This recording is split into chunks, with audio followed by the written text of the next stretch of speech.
बेनीको त्यो छिया पोल जहाँ बुलेटका घाउ र ब्यालेटको विद्रोह गुन्जिन्छ। बेनी नगरपालिकाको आँगनमा एउटा बिजुलीको स्टिल खम्बा ठिङ्ग उभिएको छ। कुनै समय उज्यालो बाड्ने यो बिजुलीको पोल आज युद्धको त्यो कालरात्रिको जीवित साक्षी बनेर उभिएको छ, जहाँ सयौं गोलीका चोटहरूले यसलाई छिया बनाएका छन्। स्थानीय यसलाई शान्ति स्तम्भ भन्छन्, तर क्षतविक्षत त्यो खम्बा शान्तिको होइन बरु विवत्स युद्धको साक्षी हो।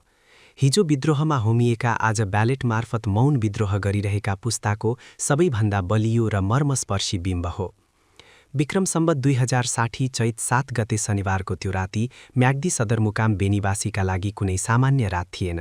बेनीका दुई कोखिलाबाट बग्ने म्याग्दी र कालीगण्डकी नदीमा रगत बगेरको, हावामा बारुदको गन्ध फैलिएको र मानवीय चित्कार फैलिएको त्यो राति तत्कालीन विद्रोही माओवादीले चारैतिरबाट बम र गोलीको वर्षा सुरु गरे। जीवन्त सहर बेनी क्षणभरमै रणमैदानमा परिणत बनेको थियो। हामीले त्यो क्षतविक्षत खम्बालाई शान्ति स्तम्भका रूपमा संरक्षण गरेका हौं, बेनी नगरपालिकाका प्रमुख सुरत केसी भन्छन्। यो केवल फलामको पोल मात्र होइन, सयौं भिडन्त र विध्वंसको बिम्ब हो, जसले हामीलाई नदोहोरिने सुनिश्चितताका लागि साधै सचेत गराउने विश्वास गरेका छौं। आज 22 वर्षपछि बेनीको स्वरूप फेरिएको छ, तर युद्धका डोभहरू अझै मेटिएका छैनन्। बेनी नगरपालिकाको आँगनमा संरक्षण गरिराखिएको त्यो बिजुलीको खम्बा विगतको त्यही त्रासदी सम्झाउने कठोर प्रमाण हो। त्यो युद्धका बेला नजन्मेको जेन्जी पुस्ता आज यौवनावस्थामा छ।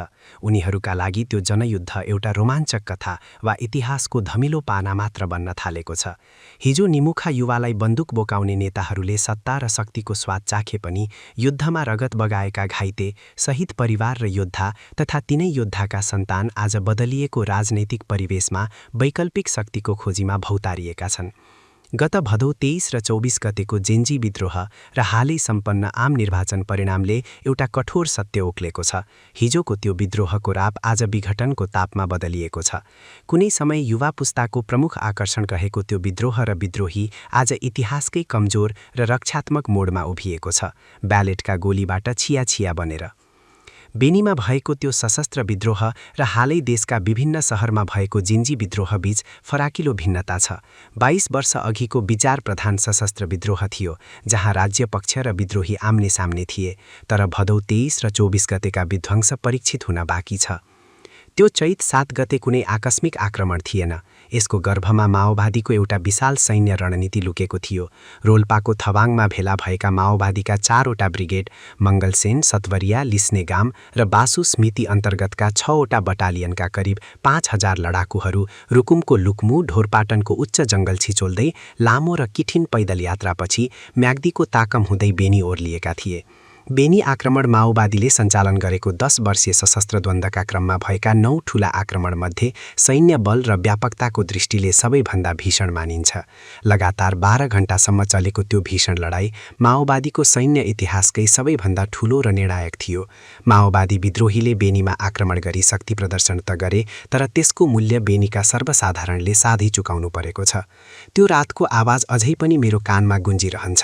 नगरपालिका आँगनको त्यही छिया परेको पोल कोट्याउँदै बेनी नगरपालिका 6 की शान्ता देवी केसी भन्छन्, हामीलाई लागेको थियो अब यो शहरमा केही जीवित रहेका छैनन्। बेनी भिडन्तमा 19 जना सर्वसाधारण, 17 जना प्रहरी, 14 जना सैनिक र करिब 90 जना विद्रोहीको मृत्यु भयो। माओवादीले तत्कालीन प्रमुख जिल्ला अधिकारी र डीएसपी सहित 40 जनालाई युद्धबन्दी बनाएर लगेका थिए। बेनीको त्यही रगत र बारुदको जगमा टेकेर माओवादीले 2062-63 को आन्दोलन मार्फत सत्ताको भर्याङ चढ्यो। जनयुद्धको त्यो रापिलो समयमा जुन दल युवाहरूको धड्कन थियो, आज 22 वर्षपछि परिस्थिति पुरै फेरिएको छ। बेनीको त्यो छिया बिजुलीको पोलले एउटा सन्देश दिइरहेको छ, युद्धमा कसैले जित्दैन, केवल समाजले कहिल्यै नमेटिने खत बोक्छ मात्र। सत्ताको वरिपरि रुमलिएको राजनीतिले ती खतहरूलाई बिर्से पनि बेनीको आँगनमा उभिएको त्यो पोलले नयाँ पुस्तालाई साधै खबरदारी गरिरहेछ, युद्ध कहिल्यै पनि आदर्श हुन सक्दैन।